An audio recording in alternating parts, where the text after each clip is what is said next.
Okay. ગઈ રાત્રે zone 4ની LCB અને ઇન્ફોર્મેશન મળી કે એક રિક્ષામાં ગાંજો લઈને 3 માણસો પાંડેસરા પોલીસ સ્ટેશનમાં એન્ટર કરવાના છે. તો આ સૂચના ઉપર એલસીબી ઝોન 4 બક્ષેશ્વર મંદિર પાસે એક ઓટો જેના નંબર પહેલાંથી એલસીબી પાસે હતા, આ ઓટોને રોકવામાં આવ્યો અને ઓટોમાંથી 3 માણસો જેનું નામ મોહમ્મદ વહાબ ઉર્ફે અમન ઊન પાટિયાનો રહેવાસી અને મૂળ રૂપથી ભુસાવલ મહારાષ્ટ્રનો રહેવાસી છે. બીજો રાકીબ સનોબ શેખુદ્દીન શેખ તો પણ ઊન પાટિયાનો રહેવાસી છે અને મૂળ રૂપથી વર્ધમાન પશ્ચિમ બંગાળનો રહેવાસી છે.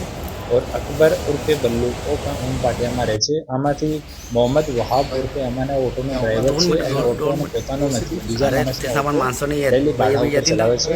અને રાકીબ સૈફુદ્દીન શેખ है वो મેન માણસ છે, वो ગાંજાની હેરાફેરી તસ્કરીમાં ઇન્વોલ્વ છે.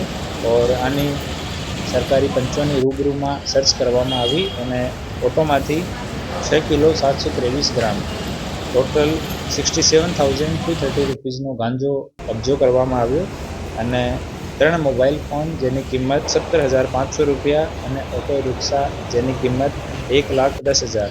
તો હવે ટોટલ જો મુદ્દામાલ હે वो કબજો કરવામાં આવ્યો અને 3 આરોપીને અટક કરવામાં આવ્યા છે અને ક્યાંથી લઈને આવ્યા અને ક્યાં જવાના હતા લઈને આ બાબતમાં પૂછતાછ ચાલુ છે અને નો ડ્રગ્સ અભિયાન મુજબ આ કાર્યવાહી કરવામાં આવી છે.